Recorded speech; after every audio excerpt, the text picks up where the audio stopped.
I'm Chef Donnelly, the head chef at the Whittaker, and yeah, that's about it for now.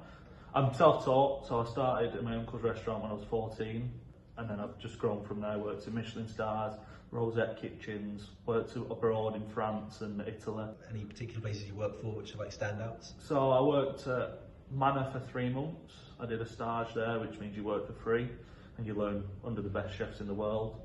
I also worked at White Bull, where it was my first head chef job. I did 2 years at White Bull and I retained the Michelin Guide for 2 years. So you got nominated for an award? I did indeed. How did that feel? It was good, yeah, it was really good. It was cutthroat, it's a big competition, Young Chef of the Year. Yeah, against some really good chefs from the start, and obviously next year I'll win it, hopefully. Believe it. You've got this evening coming up. I do indeed. What will like the night involve, like moment to moment? Like will all the dishes come out at particular times? Or? Yeah, so we're going to sit down and we're going to time the film, and then we're going to time the dishes going out. So it'll be just as like a chocolate dish is served, one of our dishes will be served, or if they're talking about chocolate, a dish will be served, and then at the end there's a part of the film where she's drinking, and that's when a cocktail will be served in the last course. Tell me about the menu, about this dish. Why did you choose them? So the menu is a very flowy menu. We start off with a soup, which is quite traditional, but it's always got a twist. So it's cauliflower and white chocolate, and that's got a crispy cauliflower garnish. So it kind of leads on to the next dish, which is the beetroot and goat's cheese. And then that's balanced to be more acidic, and it gets your palate ready, gets your taste buds working properly before you then go into the later courses.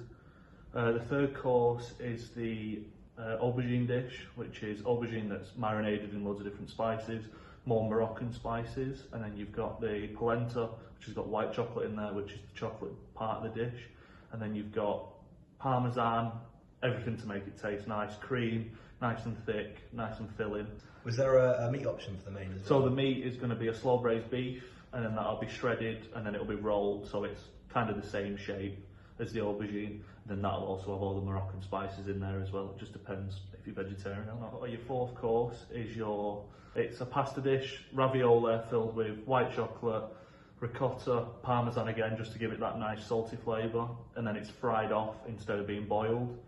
And then we go on to the fifth course, which is your dessert, which is Italian meringue, so it's nice and soft. You've got a crumb in there, which is made out of white chocolate and beetroot.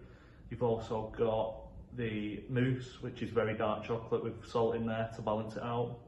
And then to finish the night, you've got your cocktail, which is very chocolatey, very boozy, and just all good things really. Everything that you want in a cocktail. How difficult was it to incorporate chocolate into all the dishes? It was difficult. You've got to think out the box, because you don't necessarily put chocolate in a lot of main courses. I tried to get it so everything had chocolate in, so then it's a part of the film and it'll be served part of the film. But it's once you get the flavours right, you're all right. It's just then making a dish out of it, yeah, and pairing stuff together. Which of the dishes are you most excited about?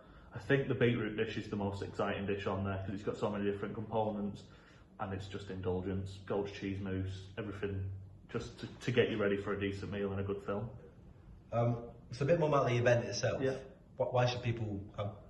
I think it's different, it's definitely different, it's out there, and I think it'll be a good little date night, especially around Valentine's Day, or even just bring your mates. It's just one of those, it's good food, a good film, and it'll be a good vibe as well, and for the price you can't really beat it. You won't go to a restaurant for £50 a head and get 5 courses, so I think it'll be a good night.